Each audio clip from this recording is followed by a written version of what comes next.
السلام عليكم ورحمة الله وبركاته. أنا دكتور أرجون موجود مستشفى چنگمبلي رميديوم مال هند كيرلا. هنا زيادة مريض موجود مال سرطان. أوكي. چنگمبلي مستشفى موجود 600 سنة شغل موجود. الحين دكتور فردوسة چنگمبلي موجود سوا في 35 سنة شغل موجود بس مريض مال سرطان. أوكي. وشوف 10,000 فوق مال 10,000 مريض مال هذا شغل. Okay അസ്സലാമു അലൈക്കും doctor. വലൈക്കും സലാം. ഡോക്ടറെ, മെയിൻ ആയിട്ട് നമ്മൾ എത്ര ക്യാൻസറുകൾ കണ്ടെത്തിയിട്ടുണ്ട് അല്ലെങ്കിൽ എത്ര ക്യാൻസർ ഡോക്ടർ ട്രീറ്റ് ചെയ്തിട്ടുണ്ട്? ക്യാൻസർ ഒരുപാട് വെറൈറ്റി ഉണ്ട്. അപ്പോൾ WHO കണക്കനുസരിച്ചിട്ട് 200-ലധികം വെറൈറ്റി ക്യാൻസർ ഉണ്ട്. അത് ഏത് ഭാഗത്താണ് വരുന്നത്, ഏത് തരം സെല്ലുകളേക്കാണ് വരുന്നത്, അതിനൊക്കെ അനുസരിച്ചിട്ടാണ് ഉള്ളത്. മെയിൻ ക്ലാസിഫിക്കേഷൻ എന്ന് പറഞ്ഞാൽ 6 ടൈപ്പ്. അത് ഡോക്ടേഴ്സിനെ സംബന്ധിച്ച് ഒരു മെയിൻ ക്ലാസിഫിക്കേഷൻ ഉണ്ട്. അത് കൂടാതെ ഈ പറയുന്നത് 200-ലധികം ക്യാൻസർ, 200ഓളം ക്യാൻസറുകൾ ഉണ്ട് എന്നുള്ളതാണ്. സോ അന കലാം കം സറത്താൻ മൗജൂദ് മാൽ ദുനിയ ദക്തൂർ കലാം 103 തക്രീബൻ 103 സറത്താൻ മൗജൂദ് സവ അസാബ് അദല ദം സവി ഹാദ ഫി തരീക മൗജൂദ് ഹാദ ദക്തൂർ കലാം. ഇതിൽ ഏതൊക്കെയാണ് മെയിൻ ആയിട്ട് ഡോക്ടർ ട്രീറ്റ് ചെയ്തിട്ടുള്ളത്? ഓൾമോസ്റ്റ് എല്ലാത്തരം ക്യാൻസേഴ്സും എൻ്റെ അടുത്ത് വരാറുണ്ട്. കാരണം ഇതിൽ ക്യാൻസർ ഒരു മാറാത്ത രോഗമായതുകൊണ്ടും മാറാൻ ബുദ്ധിമുട്ടുള്ളതായതുകൊണ്ടും പിന്നെ മരുന്നുകൾ കറക്റ്റ് ഇല്ലാത്തതുകൊണ്ടും എല്ലാ സ്റ്റേജിലുള്ളതും ഫസ്റ്റ് സ്റ്റേജിലുള്ളതും മുതൽ ലാസ്റ്റ് സ്റ്റേജിലുള്ളത് വരെയുള്ള എല്ലാ ടൈപ്പ് ക്യാൻസേഴ്സും വരാറുണ്ട്, ട്രീറ്റ് ചെയ്യാറുണ്ട്. നല്ലൊരു ശതമാനം കേസുകളിലും കംപ്ലീറ്റ് ക്യൂർ കിട്ടാറുണ്ട്. കംപ്ലീറ്റ് ക്യൂർ എന്ന് പറയുമ്പോൾ എൻ്റെ പ്രാക്ടീസ് 30 വർഷമായി. ഈ 30 വർഷമായിട്ട് തുടക്കത്തിൽ ചികിത്സിച്ചവർ സുഖമായിട്ട് ജീവിച്ചിരിക്കുന്ന കുറച്ച് കേസുകളുണ്ട്. പക്ഷെ എല്ലാ കേസിലും നമുക്ക് ഉറപ്പിച്ച് അങ്ങോട്ട് പറയാൻ പറ്റില്ല. أنا كلام كم سرطان دكتور زيادة شوف دكتور كلام في هذا قوي مال سرطان في موجود صغير قوي موجود كبير قوي موجود قوي زيادة موجود هذا نتيجة شوية موجود أول شوية قوي موجود مال سرطان نتيجة واجد موجود لكن دكتور كلام أي شيء مريل تاني موجود دكتور واحد مريل يجي مع مستشفى مال چنگمبلي يجي 80% سوا واحد مريل يجي 20% يجي كل مال قوي مال سرطان. كيف عندي يجي مال علاج مال سرطان എങ്ങനെയാണ് ഡോക്ടർ ഈ ഒരു ക്യാൻസർ ട്രീറ്റ്മെന്റിലേക്ക് എത്തിപ്പെട്ടത്? ഞങ്ങൾ പാരമ്പര്യമായിട്ട് വൈദ്യ ഫാമിലിയാണ്, ട്രഡീഷണൽ ഫിസിഷ്യൻസ് ആണ്. അപ്പോൾ എൻ്റെ ഫാദറുള്ള കാലത്ത് ഫാദർ ഡോക്ടർ കുഞ്ഞാലൻ ഗുരുക്കളുടെ കൂടെ ഞാൻ പ്രാക്ടീസ് തുടങ്ങിയത്. പിന്നെ ഞാൻ പഠിച്ചത് ഉടുപ്പിയിലെ STM ആയുർവേദ കോളേജ്, അവിടെ ഡോക്ടർ മുരളീധർ ശർമ്മ, ഡോക്ടർ ആചാര്യ, അവരുടെയൊക്കെ കീഴിൽ ക്യാൻസർ പേഷ്യൻസിനെ കാണാൻ എനിക്ക് കഴിഞ്ഞിരുന്നു. പിന്നെ ഫാദറിൻ്റെ പ്രചോദനം, ഫാദർ ട്രീറ്റ് ചെയ്യുന്നതുകൊണ്ട് തുടക്കം മുതൽ തന്നെ ക്യാൻസർ പേഷ്യൻസിന് ഒരുപാട് കിട്ടുമായിരുന്നു. ഒരുപാട് ക്യാൻസർ പേഷ്യൻസ് നമ്മുടെ അടുത്ത് വരുമായിരുന്നു. അപ്പോൾ അതിൽ ആദ്യം വന്ന കുട്ടി കോമ സ്റ്റേജിലുള്ളൊരു കുട്ടിയായിരുന്നു. ക്യാൻസർ വന്നിട്ട് ബ്രെയിൻ ട്യൂമർ വന്നിട്ട് ഒട്ടും പറ്റാത്തൊരു കുട്ടി. അപ്പോൾ അവരെ കൊണ്ടുവന്നു, നമ്മൾ ട്രീറ്റ് ചെയ്ത് രക്ഷപ്പെട്ടു. അപ്പോൾ അവരെ പറ്റിയിട്ട് പറഞ്ഞ 5-6 ദിവസമേ ജീവിക്കുള്ളൂ എന്ന് പറഞ്ഞിരുന്നത്. പക്ഷേ കുട്ടി രക്ഷപ്പെട്ടു, ഒരുപാട് വർഷങ്ങൾ ജീവിച്ചു. ആൺകുട്ടിയായിരുന്നു. കല്യാണം കഴിഞ്ഞ് കുട്ടിയായി. പിന്നീട് ഒരു 27 വർഷത്തിന് ശേഷം, ഇപ്പോൾ കുട്ടിയില്ല, പക്ഷെ എന്നാലും അവരുടെ ലൈഫ് കംപ്ലീറ്റ് ആയി. അങ്ങനെ ആ ഒരു കേസ്. പിന്നെ അതിന് ശേഷം അപ്പോൾ നമ്മൾ ക്യാൻസർ നമ്മൾ ചികിത്സിക്കേണ്ടത് അത്യാവശ്യമാണെന്നുള്ളൊരു ഘട്ടം വന്നു. കാരണം ഒരുപാട് ആളുകൾ വരികയാണ്, ഇവർക്കൊന്നും രക്ഷയില്ല. മോഡേൺ കൺവെൻഷണൽ ട്രീറ്റ്മെൻറ്റിൽ രക്ഷയില്ലാത്തതുകൊണ്ടാണ് വരുന്നത്. അപ്പോൾ അങ്ങനെ ഓരോരോ കേസുകളായിട്ട് ട്രീറ്റ് ചെയ്ത് തുടങ്ങി. ട്രീറ്റ് ചെയ്ത് വന്ന് ആയപ്പോഴത്തേക്ക് നല്ല റിസൾട്ട് ഉണ്ട്, കൂടുതൽ ആളുകൾ വരാനും തുടങ്ങി. അങ്ങനെയാണ് ഈ ഫീൽഡിലേക്ക് വന്നത്. ശരിക്കും പറഞ്ഞാൽ കാരുണ്യം എന്നുള്ളൊരു വേർഡ് എനിക്ക് ഉപയോഗിക്കാനുണ്ട്. അപ്പം അതുകൊണ്ട് കൂടുതൽ അതിനെപ്പറ്റി പഠിക്കുകയും പിന്നെ കൺവെൻഷണൽ ഡോക്ടേഴ്സും കണ്ടംപററി ആയിട്ടുള്ള എല്ലാ ഡോക്ടേഴ്സിൻ്റെയും സപ്പോർട്ടും ഉണ്ട്. അപ്പോൾ നമ്മൾ രണ്ടും കൂടി ഇൻ്റഗ്രേറ്റ് ചെയ്തിട്ടാണ് പോകുന്നത്. ആയുർവേദം മാത്രമല്ല, നമുക്ക് എവിടെയൊക്കെ മോഡേൺ ആവശ്യം വരുന്നതെന്നുള്ളതെങ്കിൽ ആയുർവേദവും പിന്നെ കൺവെൻഷണൽ ട്രീറ്റ്മെൻറ്റും കൂടി ഒന്നിച്ച് ചെയ്യുമ്പോൾ നല്ല റിസൾട്ട് കിട്ടുന്നുണ്ടല്ലേ? അങ്ങനെയാണ് എനിക്ക് വന്നിട്ടുള്ളത്. So دكتورة يجي مال سرطان علاج. So أبو مال دكتورة سو تبي موجود يدو مال دكتورة سوي يدو طبيب موجود. سو واحد مرة واحد يو واحد مريل يجي هذا مريل هذا أبو مال هذا مريل كلام وبس شغل موجود بس دواء يجي أو موت بعدين 5 يوم. بعدين أبو مال دكتورة فردوس أشوف هذا مريل سوا سوا بعدين वो इलाज आती كيف دكتورة يجي مال سرطان علاج دكتورة جماعة كلاس مال SDM كوليج مال ودبي वो आचार्य موجود वो सभी استشاري موجود منا سوا سوا أبو مال دكتور فيروسا مال طبيب مال سرطان يدو سوا سوا طبيب مال سرطان so دكتور كلام جماعة يجي هني واحد مريل يجي هني أبو مال مريل كلام वो موت بعدين 5 يوم دكتورة سوا أبو مال دكتورة شوف هذا مريل الحين سوي ممكن 27 سنة هذا مريل موجود مال مستشفى الحين سوي وممكن تشيكو موجود ممكن 27 عمر يجي वो الحين هو تشيكو يجي الحمد لله هذا دكتور يجي مال سرطان ما سرطان يجي زيادة نتيجة ഏത് ക്യാൻസറിലാണ് ഡോക്ടർ കോൺസെൻട്രേറ്റ് ചെയ്തിട്ടുള്ളത് കൂടുതൽ റിസൾട്ട് കിട്ടിയിട്ടുള്ളത്? എനിക്ക് ഏറ്റവും കൂടുതൽ റിസൾട്ട് കിട്ടിയിട്ടുള്ളത് ബ്രെയിൻ ട്യൂമറിലാണ്. ബ്രെയിൻ ട്യൂമറിൽ ഗ്ലയോമ എന്ന് പറയുന്ന ട്യൂമേഴ്സ്, അതിൻ്റെ തന്നെ ഒരു ലാസ്റ്റ് സ്റ്റേജ് ആയിട്ടുള്ള ആസ്ട്രോസൈറ്റോമ, ഇത്തരം കേസുകളിൽ നല്ല റിസൾട്ട് കിട്ടിയിട്ടുണ്ട്. അതിൽ ഗ്ലയോമ പലതും സർജറി ചെയ്യാതെ തന്നെ മാറിയിട്ടുണ്ട്. സൈസ് ചെറുതായിരിക്കും, അങ്ങനത്തെ ആണെങ്കിൽ സർജറി ഇല്ലാതെ തന്നെ മാറുന്നുണ്ട്. പിന്നെ ചിലതരം ഗ്ലയോമാസ് സർജറി ചെയ്യാൻ പറ്റൂല എന്ന് പേഷ്യൻ്റ് പറ്റാത്തതായതുകൊണ്ട് അങ്ങനെ മാറലുണ്ട്. പിന്നെ സർജറി ചെയ്ത കേസുകൾ വരും ഗ്ലയോമ തന്നെ, പക്ഷേ ബ്രെയിൻ ട്യൂമർ. ഇത് ഗ്ലയോമ എന്ന് മാത്രമല്ല, ആസ്ട്രോസൈറ്റോമ, മെഡുലോബ്ലാസ്റ്റോമ. നേരത്തെ ഞാൻ പറഞ്ഞ കുട്ടിയുടെ കാര്യം മെഡുലോബ്ലാസ്റ്റോമ, അതൊക്കെ ഭയങ്കര മാലിഗ്നൻ്റ് ആയിട്ടുള്ള കേസാണ്. അപ്പോൾ ആ കേസുകളിലൊക്കെ നമ്മൾ ഒരിക്കൽ സർജറി കഴിഞ്ഞാൽ അവർക്ക് രണ്ടാമത് വരാനുള്ള സാധ്യത തീരെ വരാത്ത ആളുകളെക്കാളും ഒരുപാട് ഇരട്ടിയാണ്. അപ്പോൾ അത്തരം ആളുകൾ ഒരു സർജറിക്ക് ശേഷം നമ്മളെടുത്ത് വരുമ്പോൾ നന്നായിട്ട് ട്രീറ്റ് ചെയ്യാനും അവരെ പൂർണ്ണമായിട്ടും സാധാരണ ജീവിതത്തിലേക്ക് കൊണ്ടുവരാനും നല്ലൊരു ശതമാനം പേഷ്യൻസിലും കഴിഞ്ഞിട്ടുണ്ട്. റയർലി കഴിയാതെ പോയ കേസും ഉണ്ട്, എന്നാലും മോസ്റ്റ് ഓഫ് ദി കേസസ് നമുക്ക് കഴിയുന്നുണ്ട്. പിന്നെ അതുകൂടാതെ ബ്രസ്റ്റ് ക്യാൻസേഴ്സ്, ലേഡീസിലാണെങ്കിൽ ബ്രസ്റ്റ് ക്യാൻസേഴ്സ്. പിന്നെ ഏറ്റവും കൂടുതൽ പോസിറ്റീവ് റിസൾട്ട് കിട്ടിയിട്ടുള്ളതൊന്ന് സെർവിക്കൽ ക്യാൻസറാണ്, ഗർഭപാത്രത്തിൻ്റെ അറ്റത്ത് വരുന്ന ക്യാൻസർ. അതിൽ നല്ല റിസൾട്ടാണ് കിട്ടുന്നത്. അത് സർജറി ചെയ്യാത്തതും ചെയ്തതിലെല്ലാം നല്ല റിസൾട്ട് കിട്ടിയിട്ടുണ്ട്.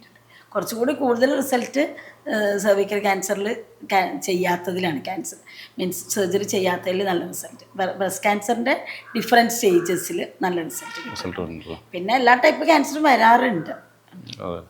زيادة نتيجة موجود مال سرطان مال مخ سو هذا اسمك موجود غلايوما سو دكتورة زيادة مريل شوف غلايوما زيادة بعدين غلايوما يجي لازم أي شيء دكتور كلام لازم عملية سو عملية خلاص مرة ثانية سوي هذا يجي سو دكتور بدون عملية سوي شوف بعد العملية سوي شوف بعدين علاج مال آتي ما في 100% موجود مال نتيجة اوكي سوا سوا سرطان مال التابي سوي موجود بطن سرطان سوي وشوف سوي موجود ممكن هذا تشيكو ما يجي مل سوي موجود سوا سوا حليب ما في موجود مال التابي في مشكلة موجود زيادة دكتور شوف دكتورة متى أبها علاج متى نتيجة زيادة يجي എപ്പോഴാണ് നമുക്ക് ട്രീറ്റ്മെന്റ് ചെയ്യേണ്ടത്, എപ്പോഴാണ് കൂടുതൽ റിസൾട്ട് നമുക്ക് കിട്ടാറ്? ക്യാൻസറിൻ്റെ കേസിൽ സാധാരണ നേരത്തെ കണ്ടെത്തി ചികിത്സിക്കുകയാണെങ്കിൽ ഏറ്റവും റിസൾട്ട് കൂടുതലായിരിക്കും. അപ്പോൾ അങ്ങനെ ട്രീറ്റ് ചെയ്യുമ്പോൾ നമുക്ക് പലപ്പോഴും കീമോതെറാപ്പിയും റേഡിയേഷനും സർജറി ചെയ്യേണ്ടി വരും. അപ്പോൾ ഈ സർജറിയുടെ കോംപ്ലിക്കേഷൻസ് ഉണ്ടെങ്കിൽ അതിന് ട്രീറ്റ് ചെയ്യും. അപ്പോൾ ചില ആളുകൾക്ക് സർജറി കഴിഞ്ഞാൽ കീമോതെറാപ്പി റേഡിയേഷനും പറ്റൂല. അപ്പോൾ നമുക്കതില്ലാതെ തന്നെ സർജറി മാത്രം, സർജറിയോട് ആ മുഴ അങ്ങ് എടുത്ത് കളഞ്ഞു, അല്ലെങ്കിൽ ആ ക്യാൻസറുള്ള ഭാഗം എടുത്ത് കളഞ്ഞു കഴിഞ്ഞാൽ പക്ഷേ അത് വരാതിരിക്കാനൊന്നും ചെയ്തിട്ടുണ്ടാവില്ല. ഒരു ചെടി മണ്ണിൽ നിന്ന് മുളച്ച് പൊന്തുകയാണെങ്കിൽ കട്ട് ചെയ്താൽ അതിൻ്റെ വേറെ അവിടെ നിൽക്കുന്നുണ്ടാവും, വീണ്ടും പോകും. അങ്ങനെ ഇല്ലാതിരിക്കാൻ വേണ്ടിയിട്ടുള്ള ട്രീറ്റ്മെൻറ്റ് സർജറി കഴിഞ്ഞ പാട് കൊടുക്കാം. പിന്നെ കീമോതെറാപ്പിയും റേഡിയേഷനും ചെയ്യുമ്പോൾ ശരീരത്തിൻ്റെ പ്രതിരോധശേഷി മുഴുവനായിട്ട് നശിക്കും. പിന്നെ അതുപോലെ തന്നെ DNA ബാധിക്കും. ചെറുപ്പ കുട്ടികളാണെങ്കിൽ അവർ നെക്സ്റ്റ് തലമുറേനെ വരെ അത് ബാധിക്കും. അല്ലാത്തതിൽ റീപ്രൊഡക്റ്റീവ് ഏജിൽ അല്ലെങ്കിൽ പിന്നെ ആ പ്രശ്നം വരുന്നില്ല. അപ്പം നമ്മൾ കീമോതെറാപ്പിയുടെ കൂടെ അല്ലെങ്കിൽ കീമോതെറാപ്പി കഴിഞ്ഞ ശേഷം ഇതിൻ്റെ സൈഡ് എഫക്റ്റ് മാറ്റാനുള്ളത് കൊടുക്കുമ്പോൾ ബോഡിയിൽ ഇതെല്ലാം അതിൻ്റെ സൈഡ് എഫക്ട്സിന് കാരണം ഇതെല്ലാം മാറും. അപ്പോൾ കീമോതെറാപ്പിയുടെ നല്ല ഗുണങ്ങൾ കിട്ടുന്നത് കൂടാതെ അതിൻ്റെ പാർശ്വഫലമായിട്ടുള്ള പ്രതിരോധശേഷി നശിക്കലാണ് ഏറ്റവും വലിയ പാർശ്വഫലം. അപ്പോൾ അതിന് വേണ്ടിയിട്ട് നമ്മൾ ഈ ആയുർവേദിക് മെഡിസിൻ കൊടുക്കുമ്പോൾ പ്രതിരോധശേഷി കൂടുകയും രണ്ടാമത് വരാതിരിക്കുകയും ചെയ്യും. അതേപോലെ തന്നെ റേഡിയേഷൻ്റെ കാര്യത്തിലും. പിന്നെ നമ്മളെന്ന് പറഞ്ഞാൽ തീരെ ക്യാൻസർ വരാതിരിക്കാൻ വേണ്ടിയിട്ടും ഇതേപോലെ തന്നെ ചികിത്സകൾ കൊടുക്കാം. അപ്പോൾ എപ്പോഴും ഒരിക്കൽ ക്യാൻസർ വന്നാൽ ട്രീറ്റ്മെൻറ്റ് കഴിഞ്ഞാൽ രണ്ടാമത്തെ ക്യാൻസറിനുള്ള സാധ്യത 4 മടങ്ങ് അധികമാണ്. അപ്പോൾ ആ സമയത്താണ് ഏറ്റവും കൂടുതൽ ഈ ആയുർവേദത്തിന് ഡിപ്പെൻഡ് ചെയ്യേണ്ടതെന്നാണ് എൻ്റെ അഭിപ്രായം. അങ്ങനെ ആവുമ്പോൾ കൺവെൻഷണൽ ട്രീറ്റ്മെൻറ്റും സയൻറ്റിഫിക്കലി പ്രൂവണായിട്ട് പുതിയതായിട്ട് വന്നിട്ടുള്ള പല മെത്തേഡിൻ്റെ ഒപ്പം അതേപോലെ തന്നെ പ്രൂവണായിട്ടുള്ളൊരു മെത്തേഡാണ് ആയുർവേദം. അതും കൂടി കമ്പൈൻ ചെയ്ത് ചെയ്യുമ്പോൾ ഫാൻറ്റാസ്റ്റിക് റിസൾട്ടാണ് കിട്ടുന്നത്. ഒരുപാട് പേരെ നമുക്ക് അങ്ങനെ രക്ഷപ്പെടുത്താൻ കഴിയും. متساوي مع العلاج مع السرطان. دكتورة كلام في لازم قبل كيمو بعد الكيمو موجود. قبل كيمو لازم أو أبها علاج مع الأعشاب علاج مع البديل أو أكل سوا أكل خضروات فواكه زيادة. أوكي بعد الكيمو هو موجود تهبان منع نزل موجود مشكل فكر زيادة موجود بعدين هو ضعيف يجي. So أول قبل كيمو أي شيء مشكلة يجي من دكتور كلام أنت موجود أو أنت موجود مع السرطان لازم أول لازم أي شيء مريض يجي مستشفى آيurveda بعدين هو آتي علاج مال منع سوا تنظيف مال الدم ممكن بعد الكيمو بعد العملية شيل هذا سرطان مال ممكن مخ عضلات هذا برا رو في مشكلة زيادة موجود ممكن مرة ثانية هذا سرطان يجي هذا سرطان يجي 4 مرة كثير مرة ثانية يجي. So آيurveda علاج أعشاب موجود. So أكثر من أول في أي شيء مريض معلوم في سرطان موجود صورة لازم يجي مستشفى ملاشا. So بعدين كيمو سوي مشكل واجد أنا أول كلام منا مشكلة يجي ضعيف يجي تيمال شهر يجي. So بعدين سوي هنا يجي هذا لازم وقف. هذا دكتور كلام في علاج موجود. شو علاج موجود شو مشكل موجود مع العلاج. എന്താണ് ട്രീറ്റ്മെന്റ് നമ്മൾ അതിൽ കിട്ടുന്ന നമുക്ക് കണ്ടെത്താൻ പറ്റുന്ന ചലഞ്ചസ് ഏതൊക്കെയാണ്? ക്യാൻസറിൻ്റെ ഏറ്റവും വലിയ ചാലഞ്ച് എന്ന് പറഞ്ഞാൽ അതിൻ്റെ ട്രീറ്റ്മെൻറ്റ് തന്നെയാണ്. നമുക്കിപ്പോൾ സാധാരണ നമുക്കൊരു രോഗം വന്നാൽ ഒരു ചികിത്സ നമുക്കൊരു ആശ്വാസമാണ്. പക്ഷെ ഇവിടെ ക്യാൻസറിൻ്റെ കേസിൽ ചികിത്സ കീമോതെറാപ്പി റേഡിയേഷൻ സർജറി ഇവ ഒരു മസ്റ്റ് ആയതുകൊണ്ട് നമുക്ക് ആ treatment itself is A tragedy എന്നുള്ള രീതിയിലാണ് പോകുന്നത്. കാരണം സർജറി ചെയ്യുമ്പോൾ അതിൻ്റെ ബുദ്ധിമുട്ടുകൾ അവയവം കട്ട് ചെയ്യണം, ആ ബുദ്ധിമുട്ടുകൾ. അത് കഴിഞ്ഞ് കീമോതെറാപ്പിയിലേക്ക് വരുമ്പോൾ മുടി കൊഴിച്ചിൽ അതിൻ്റെ ഏറ്റവും കുറഞ്ഞ എഫക്റ്റാണ്. മുടി കൊഴിയാത്ത ഒരുപാട് തരം കീമോതെറാപ്പി ഉണ്ട്. അതൊരു പ്രശ്നമല്ല, അതൊരു നമുക്കൊരു സൗന്ദര്യ പ്രശ്നമായിട്ട് എടുക്കാവുന്നതാണ്. പക്ഷേ ഈ മുടി കൊഴിയുന്നതിൻ്റെ ഒപ്പം നമ്മുടെ ഇൻറ്റേർണൽ ഓർഗനിൽ പലതും കൊഴിഞ്ഞു പോകുന്നുണ്ട്. മീൻസ് വായിൽ പുണ്ണ് വരും. ഇതുപോലെ ഇൻറ്റേർണലുള്ള എല്ലാ ഓർഗനിലും ഈ പുണ്ണിന് സമാനമായിട്ടുള്ള പലതും വരുന്നുണ്ട്. അത് നമ്മൾ അറിയുന്നില്ല എന്നേ ഉള്ളൂ. ഈ വക കോംപ്ലിക്കേഷൻ കാരണം നമുക്ക് കീമോതെറാപ്പീനെ ഒരു പേടിയോടെയാണ് ആളുകൾ കാണുന്നത്. വേറൊരു കാരണം ഇത് മരണത്തിന് കാരണമാവും എന്നുള്ളത് കൊണ്ട് ഭയങ്കര പേടിയാണ്. അപ്പോൾ നമുക്ക് അതാണ് അതിൻ്റെ ഒരു ഏറ്റവും വലിയ ചാലഞ്ച്. അപ്പോൾ നമ്മൾ ഈ പേഷ്യൻറ്റിന് നിങ്ങൾ രക്ഷപ്പെടും എന്നുള്ളൊരു ഹോപ്പും അതിന് വേറൊരു രീതിയിലുള്ള ട്രീറ്റ്മെൻറ്റ് ഉണ്ട് എന്നുള്ളത് അവർക്ക് പ്രൂവ് ചെയ്തും കാണിച്ചു കൊടുക്കുമ്പോൾ കൺവെൻഷണൽ ട്രീറ്റ്മെൻറ്റിൽ നിന്ന് മാറിയിട്ട് കണ്ടംപററി ആയിട്ടുള്ളത് മാത്രമല്ല എന്നുള്ള ഒരു ബോധ്യം അവർക്ക് വരുമ്പോൾ അത് വളരെ ഒരു ആശ്വാസകരമാണ്. കാരണം ആയുർവേദത്തിലെ എല്ലാ പ്രിൻസിപ്പിൾസും ഇപ്പോൾ ഈ പോസ്റ്റ് മോഡേൺ തിയറീസ് വെച്ച് നോക്കുമ്പോൾ സയൻറ്റിഫിക്കലി പ്രൂവണാണ്. നമുക്ക് കുറച്ച് കാലം മുമ്പ് അത് അറിയില്ലായിരുന്നു. ഇപ്പോൾ AI ഡെവലപ്മെൻറ്റ് കൊണ്ടും മെഡിക്കൽ സയൻസിലെ മറ്റ് ശാഖകൾ ഫിസിക്സ് കെമിസ്ട്രി ബയോളജി ഇവയുടെ ഡെവലപ്മെൻറ്റ് കാരണം ആയുർവേദം കൂടുതൽ ആക്സെപ്റ്റബിളായിട്ട് നമുക്ക് എക്സ്പ്ലെയിനബിളായിട്ട് വരികയാണ്. ആക്സെപ്റ്റൻസ് കുറവുണ്ടായിട്ടല്ല, പക്ഷേ എക്സ്പ്ലെയിനബിൾ ആയിട്ടുള്ള പല ഫാക്ടേഴ്സും ഇതിൽ കിട്ടുന്നതുകൊണ്ട് നമുക്ക് വളരെ നന്നായിട്ട് ഈ ചാലഞ്ചിനെ ഫേസ് ചെയ്യാൻ പറ്റും. പിന്നെ ട്രീറ്റ്മെൻറ്റ് നമ്മൾ കൊടുക്കുന്നതെന്ന് ഒന്ന് ഫിസിക്കൽ വെച്ചാൽ എന്താണ് അവർക്ക് രോഗം എന്നുള്ളത് ബോഡിക്കുള്ളത്, പിന്നെ മെൻ്റൽ മൈൻഡ് ബോഡി എങ്ങനെയാണ് അവരത് എഫക്റ്റ് ചെയ്യുന്നത് എന്നുള്ളത്. പിന്നെ തീർച്ചയായിട്ടും അതിനൊരു സ്പിരിച്വൽ ആസ്പെക്റ്റ് ഉണ്ട്. സ്പിരിച്വൽ ആസ്പെക്റ്റ് എന്ന് പറയുമ്പോൾ നമുക്ക് അതിൻ്റെ സയൻറ്റിഫിക് ബേസിൽ വേണമെങ്കിൽ നമുക്ക് അൺനോൺ എന്ന് പറയാം. സ്പിരിച്വാലിറ്റി അല്ലെങ്കിൽ ഈശ്വരൻ, ദൈവം, അള്ളാഹു എന്നൊക്കെ പറയുന്നത് എല്ലാവരും വിശ്വസിക്കുന്നില്ല. പക്ഷെ നമുക്ക് അതിനൊരു അൺനോൺ ആസ്പെക്റ്റ് ഉണ്ട്. അതിനെ കവർ ചെയ്യുന്ന രീതിയിൽ അവർ പല കാര്യങ്ങളും ബോധ്യപ്പെടുത്തി കൊടുക്കാനും അവരുടെ ജീവിത രീതികളിൽ കംപ്ലീറ്റ് മാറ്റം വരുത്തുന്ന ടൈപ്പ് ട്രീറ്റ്മെൻറ്റും. പിന്നെ ഉള്ളത് ഇപ്പോൾ നമ്മൾ ഫിസിക്കൽ ട്രീറ്റ്മെൻറ്റിൽ നമ്മൾ വരുന്നത് ആയുർവേദത്തിൻ്റെ ഭാഗമായിട്ടുള്ള ടോക്സിക് റിമൂവലാണ്. കീമോതെറാപ്പി, റേഡിയേഷനോ കൊണ്ടുള്ള ടോക്സിൻസ് ബോഡിയിൽ നിന്ന് റിമൂവ് ചെയ്യും. ഒന്ന്. രണ്ടാമത് ക്യാൻസറിന് കാരണമായിട്ടുള്ള കീമോതെറാപ്പി, റേഡിയേഷൻ ചെയ്യാത്തവരാണെങ്കിൽ ആ ടോക്സിൻസ് റിമൂവ് ചെയ്യുന്ന പ്രത്യേക തരം ട്രീറ്റ്മെൻറ്റ് ഉണ്ട്. അത് വമനം, വിരേചനം, നസ്യം, ബസ്തി, രക്തമോക്ഷം, ധൂമം എന്നൊക്കെ പറഞ്ഞിട്ടുണ്ട്. അത് എവിടേക്കാണ് ഏതൊക്കെ ട്രീറ്റ്മെൻറ്റ് ആവശ്യമുള്ളത് അതുപോലെ ചെയ്യും. എല്ലാ പേഷ്യൻറ്റിനും ഒരേ ട്രീറ്റ്മെൻ്റ് അല്ല, ഡിഫറെൻറ്റ് ടൈപ്സ് ട്രീറ്റ്മെൻറ്റ് ആ രീതിയിൽ കൊടുക്കും. അതെല്ലാറ്റിനും പുറമെ നമ്മുടെ ബോഡിക്ക് ഒരു ഇമ്മ്യൂണിറ്റി ഉണ്ട്. ഈ ഇമ്മ്യൂണിറ്റിയാണ് നമ്മളെ നിലനിർത്തുന്നത്. നമ്മുടെ കയ്യിൽ ചെറിയൊരു മുറിവ് വന്നാൽ ഒന്നും വെക്കാതെ അത് ഉണങ്ങിപ്പോകുന്നത് ഈ ഇമ്മ്യൂണിറ്റി കാരണമാണ്. അപ്പോൾ ഈ ഇമ്മ്യൂണിറ്റീനെ ബൂസ്റ്റ് ചെയ്യാൻ, ഇമ്മ്യൂണിറ്റി ബൂസ്റ്റർ എന്നൊക്കെ പറയുമ്പോൾ അതത്ര സിമ്പിളല്ല. നമ്മൾ എന്തെങ്കിലും അവിടെ കൊടുത്ത് അങ്ങോട്ട് ബൂസ്റ്റ് ചെയ്യണമെന്നുള്ള ഒരുപാട് തലങ്ങളുണ്ട്. അത് നോക്കിയിട്ട് എവിടെയാണ് ഏതാണ് വേണ്ടത് എന്നുള്ള രീതിയിൽ നമ്മൾ മെഡിസിൻ കൊടുക്കും. അപ്പോൾ അതിന് മാറ്റം വരും. പിന്നെ ഇൻഫെക്ഷൻസ് വലിയൊരു ഇഷ്യൂ ആണ്. ഈ കീമോതെറാപ്പി കഴിയുമ്പോൾ ഇമ്മ്യൂണിറ്റി കുറയുമ്പോൾ ഹൈ ഇൻഫെക്ഷൻസ് ഉണ്ടാവും. ആ ഇൻഫെക്ഷൻസ് കൊണ്ടും പിന്നെ ഇമ്മ്യൂണിറ്റി കുറവുകൊണ്ടൊക്കെയാണ് ക്യാൻസറിൻ്റെ ട്രീറ്റ്മെൻറ്റ് കഴിഞ്ഞിട്ട് പലരും മരിച്ചു പോകുന്നത്. അല്ലാതെ ക്യാൻസർ കൊണ്ടല്ല. ക്യാൻസർ വന്നിട്ടാണ് മരിക്കുക എന്ന് പറയുമ്പോൾ ശ്വാസതടസ്സം കൊണ്ടായിരിക്കാം, ഹാർട്ടിൻ്റെ പ്രശ്നം വന്നിട്ട്, അല്ലെങ്കിൽ ഇൻഫെക്ഷൻസ് വന്നിട്ട്, അങ്ങനെ ഏതെങ്കിലും ഒരു റീസൺ വരും. ഈ റീസൺസിനെ ഇല്ലാതാക്കാൻ വളരെ എഫക്റ്റീവായിട്ടുള്ള മെത്തേഡാണ് നമ്മൾ ഇത്രയും വർഷങ്ങളെ കൊണ്ട് ഡെവലപ്പ് ചെയ്തെടുത്തിട്ടുള്ളത്. هذا دكتورة كلام أول شو مشكل مال سوا علاج. So كل مريل بعد الكيمو كهرباء هذا كلهم كلاس أنا أول كلام والضعيف يجي مانا يجي نزل في داخل جرا موجود ممكن مال جرا مال قولون جرا مال بطن هذا جرا يجي بعدين والضعيف يجي اتمال شهر يجي كل مريل ما اتمال شهر كيمو موجود بدون اتمال شهر سبي موجود دكتورة كلام. So هذا بعدين عملية مال بطن عملية مال مخ عضلات عظام سوي موجود. So بعد هذا كله علاج وريل يجي بعدين هو تعبان.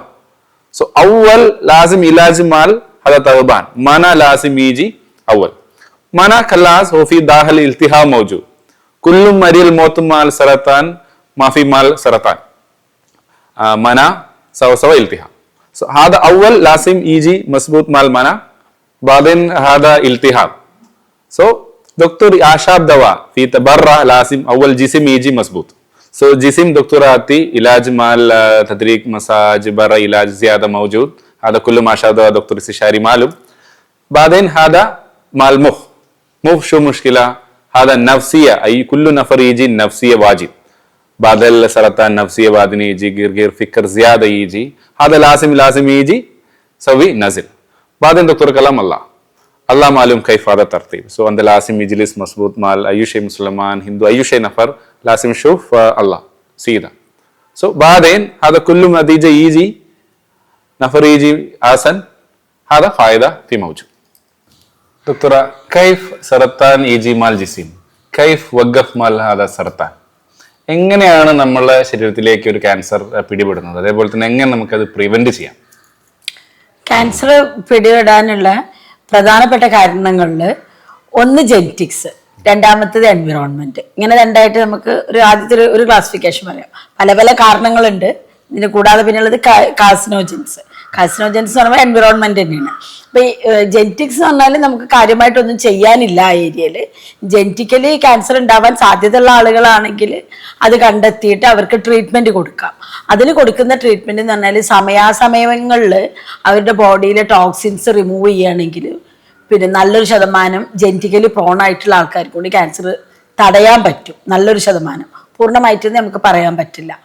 പിന്നെ അതേപോലെ തന്നെ അവരുടെ ഇമ്മ്യൂണിറ്റി ലെവൽ കൂടുതലാണെങ്കിൽ വലിയ കുഴപ്പമില്ലാണ്ട് പോകും. കാരണം നമ്മുടെ ബോഡിയിൽ ട്യൂമർ സപ്രഷൻ ജീൻസ് എന്ന് പറഞ്ഞിട്ട് ജീനുണ്ട് ജെനറ്റിക്കലി പറയുന്നതിൽ. അപ്പം നമ്മൾ അതെല്ലാവരിലും ഉണ്ടാവും. പക്ഷേ ചില സാഹചര്യങ്ങളിൽ ഈ ട്യൂമർ സപ്രഷൻ ജീന് സപ്രസ് ചെയ്ത് പോവുകയാണ്, അതിൻ്റെ ഫങ്ഷൻ ചെയ്യാൻ പറ്റൂല. അപ്പം അതിന് തടസ്സമാവുന്നത് ബോഡിയിൽ കയറുന്ന ടോക്സിൻസ് ആണ്. ഈ ടോക്സിൻസ് ജനറ്റിക്കലി ഉള്ളത് കൂടാതെ നമ്മൾ എൻവിറോൺമെൻ്റ് ആണ് അതിന് കാരണമാവുന്നത്. നമ്മളെ സാഹചര്യങ്ങൾ, അതിൽ ഭക്ഷണം, ജീവിത രീതി, എയർ എല്ലാത്തരം പൊല്യൂഷനും പിന്നെ മാനസികമായിട്ടുള്ള ടെൻഷന്, ഇതെല്ലാം ഇതിന് റീസൺ ആവും. മാനസികമായിട്ടുള്ള ടെൻഷൻ എന്ന് പറയുമ്പോൾ നമ്മൾ ഓരോ ടെൻഷനിലും നമ്മളെ ബ്രെയിനും അഡ്രിനൽ ഗ്ലാൻഡും പിന്നെ പിറ്റ്യൂട്ടറി ഗ്ലാൻഡിനൊക്കെ different type of chemicals produce ചെയ്യും.